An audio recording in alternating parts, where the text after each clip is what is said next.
Well, I think we'll get started. It's my great pleasure to welcome Dr. Ann McNichol to ESS today. Ann is a senior research specialist in the Department of Geology and Geophysics at Woods Hole Oceanographic Institution. Ann earned her BS in chemistry from Trinity College and her PhD in chemical oceanography from the WHOI-MIT Joint Program. Yay! Ann is the expert in the field of carbon isotopes. She has studied the carbon cycle of the great oceans and down to individual molecules in small plants from tiny marshes. Today, Ann will present her work entitled Carbon Isotopes in the Ocean, a summary of the WOCE, CLIVAR, and GeoShip programs. Ann, welcome. Thank you, Ellen. Very nice introduction. And Ellen has neglected to say that she was one of the co-thesis advisors, thesis chairs for my thesis when I was at Woods Hole. I hope I will show that I've done well by her. But anyway, the programs I'm going to talk about are the WOCE, CLIVAR, GeoShip programs, which I will define on the next slide. This work represents a huge amount of work over 3 decades by many, many people, the most important of whom are listed by name in this title slide. And I've put NOSAMs down there because the measurements I'm going to be talking about were all, except the radiocarbon measurements, were all measured at NOSAMs, the National Ocean Sciences Accelerator Mass Spectrometry Facility based at the Woods Hole Oceanographic Institution. I guess I'm a founding member of it, and it was started primarily to serve the WOCE radiocarbon program. What else was I going to say? It's funded by NSF. There's been some other funding from WHOI and from NOAA, but primarily by NSF. How do I guess I can, so the programs I'm talking about are WOCE, the World Ocean Circulation Experiment, which was conducted in the 1990s, and its goal was to establish the role of the world ocean in the Earth's climate system. CLIVAR was an add-on after WOCE. It collected samples from 2000 to 2010, and its goal was to understand the climate variability and predictability on seasonal to centennial timescales and identify processes responsible for climate change and develop predictive capabilities. We're currently receiving samples from GeoShip, the Global Ocean Ship-Based Hydrographic Investigations Program, which has been going from the 2010s till recently and has been refunded so that these programs will result in 4 decades of oceanographic measurements. I'm primarily focused on radiocarbon, but there's a huge amount of, there's temperature, salinity, oxygen, nutrients, helium, tritium, all sorts of measurements that are being made as part of this program. These are global programs, so of course I have to introduce the global carbon cycle, which I'm sure you are all very familiar with. I put the medium that I'm going to be presenting results from in this paper, in this talk, in the red box. I'm looking at the dissolved inorganic carbon in the ocean water from the surface down to depth. And you can see that the deep water DIC is a huge reservoir of carbon. It's impacted by atmospheric interactions. Basically, CO2 gets into the ocean primarily from interactions with the surface water, although there is input from rivers, volcanism, and to the atmosphere, fossil fuel combustion. Let's see. Since the Industrial Revolution, the impact of humans can be seen in the carbon isotope signature of dissolved inorganic carbon. And when I talk about DIC, dissolved inorganic carbon, I'm talking about the total carbon pool in the oceans. So CO2 from the atmosphere is dissolved and then becomes a part of the carbon, inorganic carbon cycle. And what we measure is the totality of this. We strip it out as CO2 gas. One of the things that's important in looking at the modern ocean carbon cycle is the SUSE effect. Prior to human activities, CO2 in the atmosphere had a delta C13, the carbon-13 isotope ratio of -7 per mil, and a delta C14, which is how we express the amount of carbon-14 in a sample, of about 0 per mil. The CO2 that is added from combustion of fossil fuels has a delta C13 of -25 per mil and a delta C14 of -1,000 per mil. So the SUSE effect, which is called the SUSE effect because it was described first by physicist Hans Suess, is the, who I believe was on Ellen Dreffel's thesis committee, so, is the decrease in delta C13 and delta C14 in atmospheric CO2 due to the addition of fossil fuel derived CO2. This has been, this does make it into the ocean, and so there is an oceanic SUSE effect too. With respect to delta C13, what I'm showing here is a graph of the concentration of CO2 from 1850 to the 2000s in the atmosphere, as well as the delta C13 of that CO2 in the atmosphere over the same time. And you can see that the changes in the atmosphere delta C13 are directly tied to changes in CO2, so that it is a good tracer of the uptake of fossil fuel CO2. These measurements all come from ice cores and from atmospheric values as well. C14 would be a really powerful tracer of the SUSE effect, except there was thermonuclear weapons testing in the late 50s, early 60s, and that essentially doubled the atmospheric inventory of carbon-14. So the big lines are the delta C14 value of the CO2 in the atmosphere, and these purple and light blue lines are the value in the surface ocean. And so you can see that there was a huge spike of CO2 that is slowly mixing into the ocean. And this only goes to 2008, but if it were to continue, you would see that both the ocean and the atmosphere are starting to decrease, although the ocean takes a lot longer for changes to occur than the atmosphere.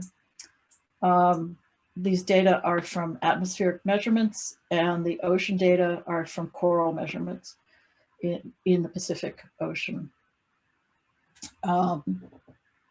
So I always like to say, I gave this talk to a bunch of people who were not scientists, and one of my colleagues, Bill Jenkins, suggested to me that I present radiocarbon in the ocean as a sort of a CT scan with contrast of the ocean. So basically the spike it's well understood, and it's slowly mixing into the oceans.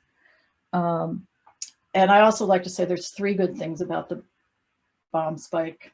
Nuclear weapons are not a great thing, but it ended up being a great geochemical experiment that we're still learning from. I got a career out of it. And there's the movie Dr. Strangelove, which is still one that everyone should see. Prior to the programs I'm going to talk about, there were early programs started by radiocarbon in the ocean pioneers, 3 of whom were instrumental and who have passed away this last decade. Jutta Asplund and Minzy Stiver were responsible for measurements on the GeoSex program. GeoSex is the global, geochemical ocean sections study, and TTO, transient tracers in the oceans. And GeoSex was founded by saying that as we become increasingly aware of the ocean as a source of food, a disposal area for nuclear and industrial waste products, which thankfully it hasn't really been used as, a strategic realm for national security and a controlling factor in the Earth's climatic regime, we also recognize how very little we know about the sea. So one of the things that to point out here is this big tin can is actually a water sample bottle. The amount, it's called a Girard barrel, and the amount of water you needed to make a radiocarbon measurement during these two programs was 250 liters of water. So consequently, there weren't a lot of measurements. I put this cartoon of ocean circulation here. It's mainly to show you that there are areas where there's warm surface water that cools in the northern region, northern and southern poles, and sinks and moves around and then gets brought up again and warms up. And this was a cartoon to show the elements of the deep ocean circulation system. And it's actually very good if you're studying paleoceanography, but if you want to understand the uptake of CO2 in the oceans, you need more detail. Physical oceanographers consider this a simplistic cartoon, and it does a better job of showing you what is really happening in the ocean, in that the Antarctic is very important because it's one of the few places where water is brought to the surface and then gets pushed around to the rest of the oceans. But this too is nowhere near complex enough to really understand the uptake of tracers and movements of the ocean. And small scale mixing is critical to how CO2 will be taken up, but it occurs on scales that are much smaller than climate model grid scales. So we need checks on whether model parameters are accurately portraying this mixing, and whether they can, in order to have confidence that the models will be able to predict future scenarios. So the WOCE, CLIVAR, and GOSHIP programs are the result, the data are the result of massive international sampling effort. And you can see that WOCE did a huge grid, and CLIVAR and GOSHIP are targeting important areas to get a time series so that every decade we get data from certain locations. All the data are available as soon as possible, and everything, including some of the GOSHIP data, are available at this site listed here, which was most recently revised. The database was revised in 2020. If you just Google GLODAP, you will get to the site that has all the data. I did want to point out that making a radiocarbon measurement isn't all that simple either, and it requires a significant amount of work. So NOSAMS has contributed over 32,000 individual radiocarbon and delta C13 measurements of DIC in the ocean water. This represents a major effort to get sampling bottles onto the ship to collect the samples. This is a rosette of Niskin bottles where each one collects a little cylinder of water at different depths. At sea, the water is precious, and there are many people taking many samples for many measurements, and there is someone known as a water cop who makes sure that everyone follows the order in which they're supposed to be taking their samples. They're shipped to the laboratory where they can be stored for up to a couple of years before analysis. In the chemistry laboratory, the samples are acidified and sparged, and the CO2 is collected, converted to graphite, pressed into a target holder, and analyzed on the accelerator mass spectrometer, which you should be familiar with since you have one in the basement of your lab, I believe, your building. Analyzing all these samples means there's been a lot of work involved, including 15,000 hours of AMS beam time. It's important to know that the data are good. We're comparing data collected over 4 decades. And there are, for carbon-13, there are a number of laboratories conducting these analyses. And I can really only show you comparisons for C13 because there haven't been any international comparisons of the radiocarbon data. In 2001, 5 of the laboratories that were measuring delta C13, these included University of Washington, NOSAMS, some Japanese laboratories, did an informal international comparison.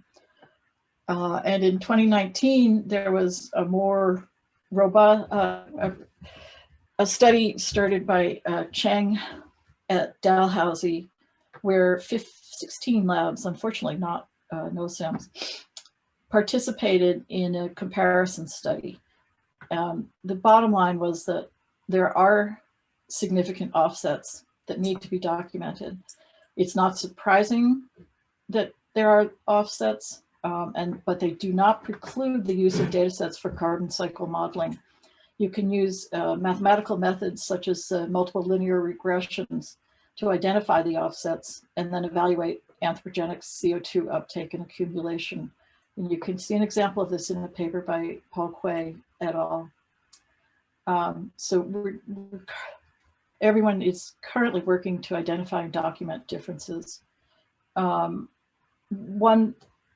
As I said, I can't really tell you much about carbon-14, but I can tell you that I and 3 of my colleagues have been funded to conduct a workshop to provide the community with a document for best practices for collection, storage, and measurement of samples for carbon-13 and carbon-14. This will be happening in summer or fall of 2021, so it will almost certainly be a virtual workshop.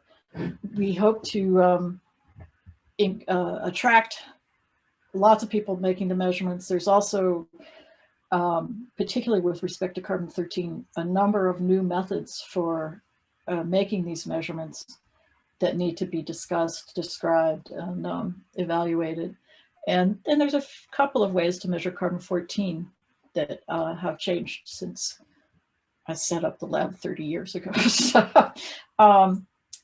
So if anyone is making these measurements or know of people who should be involved in this workshop, please send me an email or send my host an email and she'll pass it on to me. But I'm just a.mcnichol@hui.edu. So that's something that I think is exciting, and I think that clearly one of the recommendations will be finding good standards, primary standards or reference materials for these measurements. And probably in the future, a round robin of comparisons amongst the laboratories. So what are we learning? I'm going to split this into the surface ocean and the deep ocean and talk primarily about the Antarctic and the Pacific.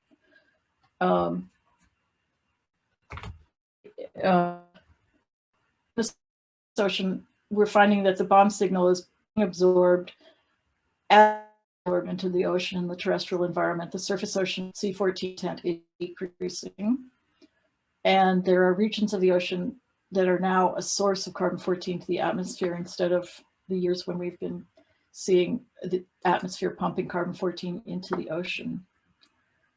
And here I'm showing the data collected along 30 degrees south from Australia to Chile on a WOCE cruise line named P6, Pacific Ocean. I don't know what it's one of the 6 lines. The data were collected from on 3 separate occupations of this line, one in 1992, one in 2003 by a Japanese laboratory, and again in 2010. So the red and the blue were measured at NOSAMS, and the white diamonds at in Japan, I believe at JAMSTEC. One thing that you can see is that over the decade, the surface ocean delta C14 is declining. There's definitely agreement amongst the between the two labs. So that's good to see that the measurements appear to be very comparable. And over 20 years, there's very significant differences. The error bars are shown here. And I think there's a little more scatter in the 1992 data, but that's probably because this is one of the first cruises that was measured as part of these programs.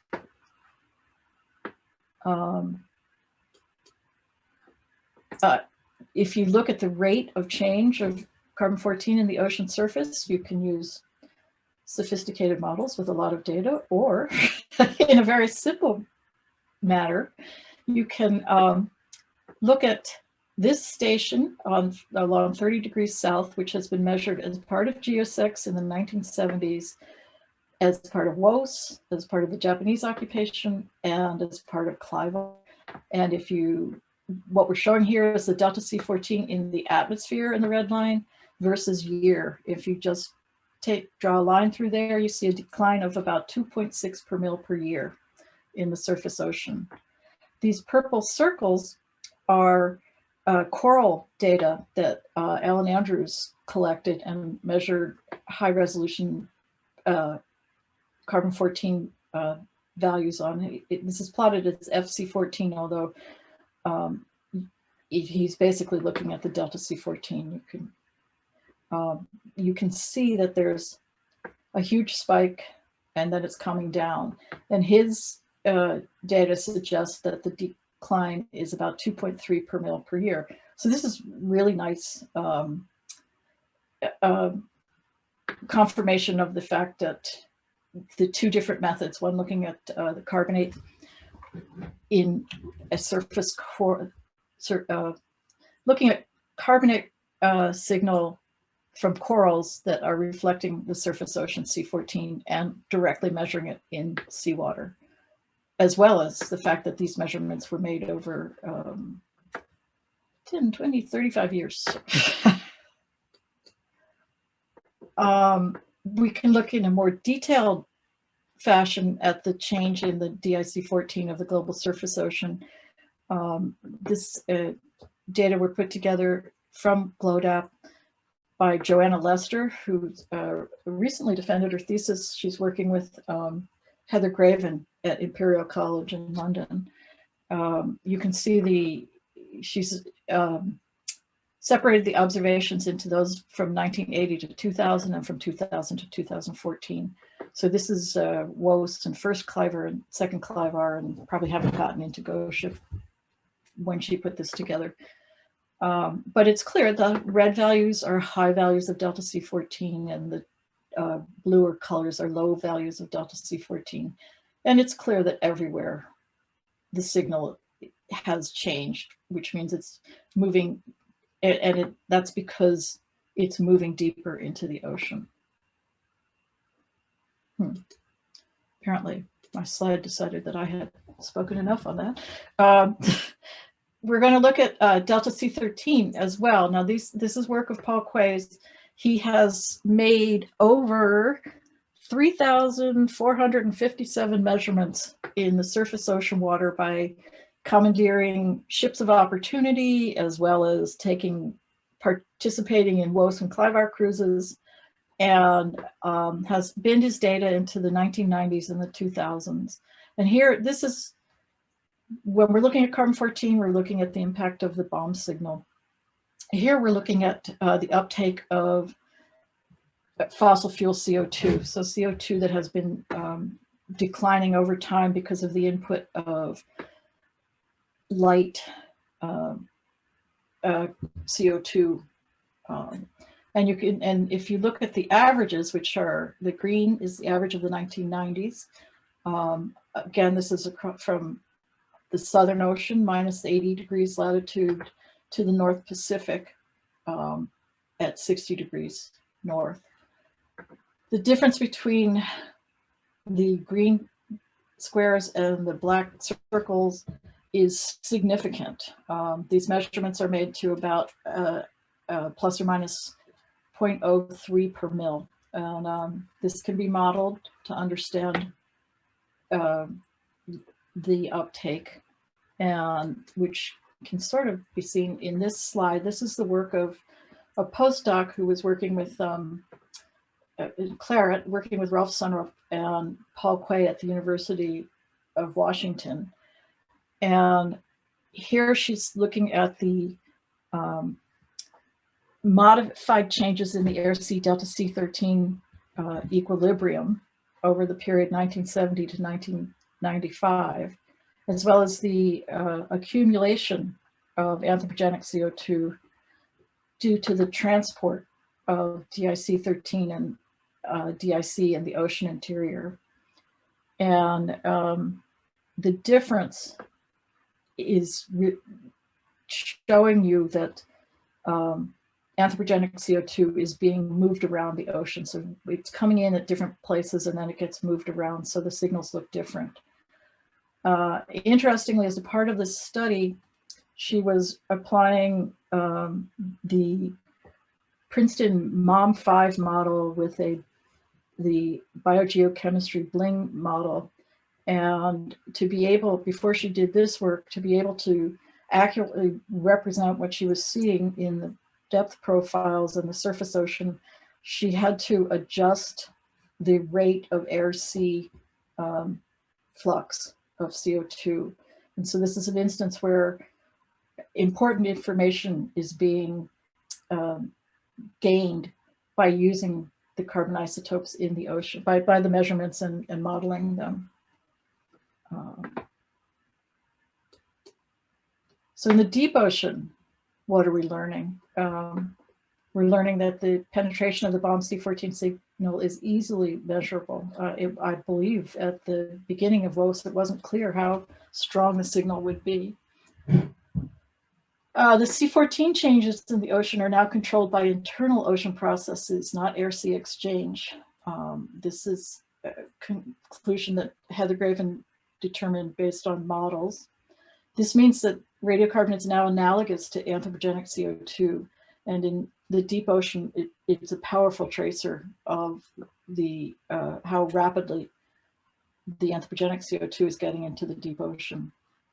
And she also determined that the C14 SUS effect will again be measurable, and did some interesting, which I won't be showing, interesting work where she showed calculated the expected changes depending on the which IPCC scenario whatever path we go down, you will be able to confirm it by looking at C14 in the ocean, surface oceans. I'm going to start by showing the Southern Ocean data collected in 1992 and 2011. So these are two separate occupations of this line around Antarctica, 19 years apart. We're looking at a depth profile from 0 to 4,000 meters and looking at the delta C14, which is the high values are in the very surface. And we're looking also here at the change, the subtracting 2011 from 1992 to see where there's regions of change. I want you to note that the gradient bar here goes from -30 to +30 because it'll be different in the next slide I show. But there's not huge, there are changes, they're measurable changes, but they're not huge. And that's because this is an area where there's a lot of mixing from top to bottom, but there's also this water gets pushed out into the other oceans. And so the reason it does change is the bomb C14 is being exported northward into mode and intermediate waters. The next slide I'm going to show you has points out where the Antarctic intermediate water is.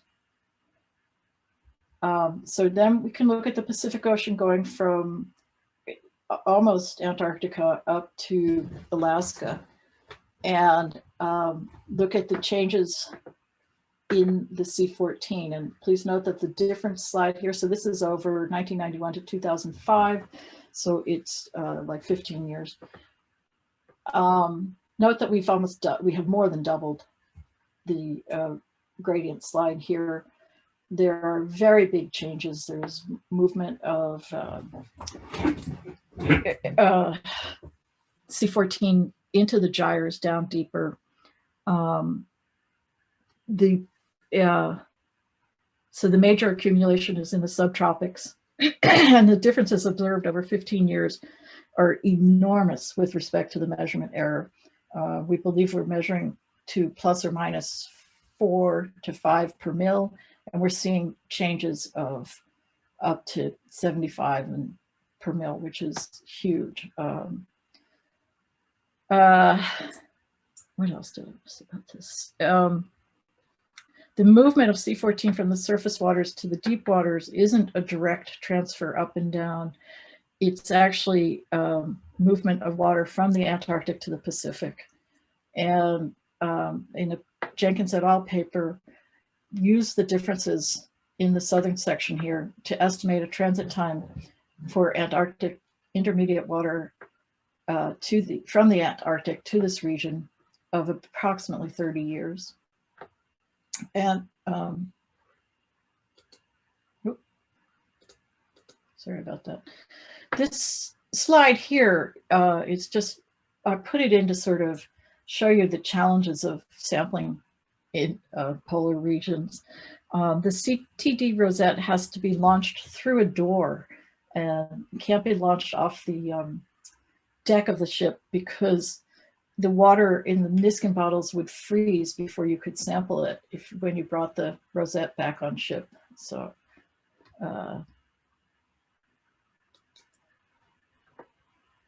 and then I wanted to show you that these global data sets are excellent for helping model stuff. They are used to calibrate global models, but they're also useful for other studies. And I just was going to give you a slide about radiocarbon and about carbon-13. As I hope you know, Ellen Druffel has devoted a significant portion of her time into trying to understand the complicated pool of carbon known as dissolved organic carbon. And I suspect Christian Lewis will be discussing in 2 days the enigma of how old the dissolved organic carbon is, and how poorly understood that is by chemical oceanographers. But what's plotted here are deep water data from samples collected on a P16N transect in the Pacific. What we're looking at is the apparent age of the dissolved organic carbon versus latitude, and the apparent age of the dissolved inorganic carbon. And you can see, first of all, note that the DOC is much older than the DIC. But if you draw a line through, the slope of the line that you see here for DOC is very similar to the slope of the line for DOC. And what that tells you is that aging during transport is the most important process for the change in the age of DOC14 in the deep Pacific, which any information we can get about the age and the reason for the age of DOC anywhere in the ocean is a major accomplishment. So this was extremely useful to know. And in another application, which is looking at paleo tracers of, in this case, perhaps paleo CO2. Colleagues of Ann Pearson's used the delta C13 of glycerol dibiphenyl glycerol tetraether, often known as GDGTs, but I'm going to call them archaeolipids because that rolls off my tongue more easily. Was look in the Western Atlantic off Brazil, collected at 4 sites a number of it collected C13 and measured it in the particulate organic carbon, the dissolved inorganic carbon, the archaeolipids, and pH and CO2.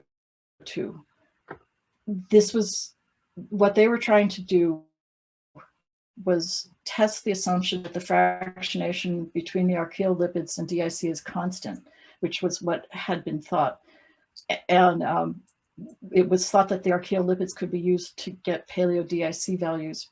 When their results convinced them, I guess I'm a co-author, so convinced us that it's more likely related to the in situ pH and the dissolved CO2 aqueous. This suggests that the archaeolipids might be important in reconstructing paleo-PCO2 because these membrane lipids are preserved in sediments throughout geologic time. There's some other assumptions that might make this more challenging to adopt, but it's pretty exciting thought that you could do that, and pretty exciting that you can make these measurements to the required precision as well. So I think hopefully I've given you a flavor for all the measurements that have been made at NOCIMS. I have to have a disclaimer. I am no longer formally at NOCIMS. I resigned my position there 2 years ago, but I am still radiocarb Ann, as I like to call myself. It's important. I still do radiocarbon, and I do C13 as well. And I'm hopefully spending more time looking at what the data mean rather than producing all the data. And the global measurements are documenting the impact of human activity and will continue to do so. Improving methods make it easier and easier to make these measurements, and there will be more and more of them, and they will produce more and more exciting data. And the database that exists now is understudied, and it would provide excellent opportunity for students and postdocs to conduct fascinating studies. So anyway, I wanted to thank you for your attention, and this is one of the ways this fall that I managed to beat the pandemic. So thank you. Thank you, Anne. Let's give her a round of applause here. Thank you. And I have a WOCE question. Okay. The early east-west lines, the WOCE lines in the Pacific, none of them have radiocarbon as far as I know. Why was that? Was NOCIMS not ready, or are there a whole bunch of bottles sitting in a warehouse? No, there are no bottles sitting in a warehouse. That means a different, gosh, I think I'd have to ask my colleague Bob Key that, because I got into actually writing the proposals for the sample collection when CLIVAR rolled around. So that proposal was written before I got into that part of it. So, but and it's actually a little depressing if you, not depressing, but if you look at the, this was actually just a problem for me. And another interesting thing is that in the early days of WOCE, it was not considered that accelerator mass spectrometry had the precision necessary for providing results for the deep ocean. And so those were made by large volume measurements, which means that they are more sparse than the surface data.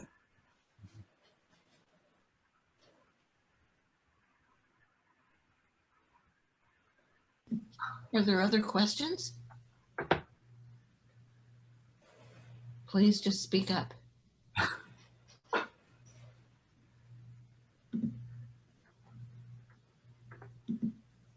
Hi, I had a question there. Great talk, by the way. So with regards to the ocean now being a source of C13 in the atmosphere. I think I might have missed it. Was that primarily because of increased outgassing, or is that the fact that the ocean now just the CO2 that's already coming out had more C13 in the atmosphere? So actually, it's C14, but it's because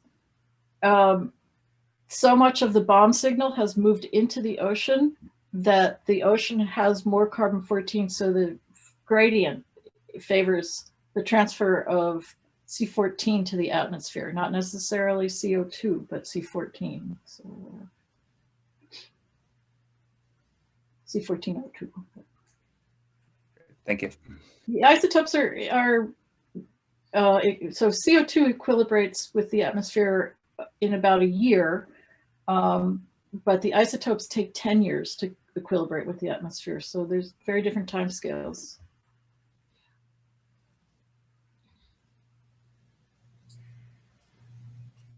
A question? Mhm. Yeah, at one point you mentioned a study done with the MOM5 model. Right. Where they were analyzing radiocarbon data, I think it was, where they had to modify the air-sea gas exchange. Did I get that That was right? actually C13, yeah. 13. Oh, okay, okay. And do you know which way the sign went? Was it a difference over the standard Wanikoff parameterization? Or do You know, I did know that, but I think they had to slow it down, but I'm not sure. The paper is in revision, so it should be coming out soon. Okay, I'll look out for it. Thank you. By Claret, C-L-A-R-E-T. So. Thank you. Mm-hmm. People had reduced that anyway, right? Maybe 10 years ago. So a bunch of papers came out. Right. Yeah, I think it's even a little different. So, but. Yeah, that's reduced from Wanikoff. Yeah. Yeah, but I think what they were using in MOM 5 had been, I assume it had been modified 10 years ago.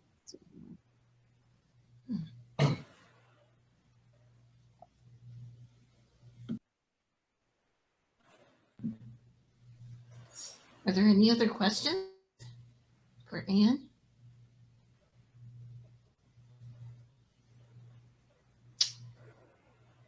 Okay, well, let's thank her again.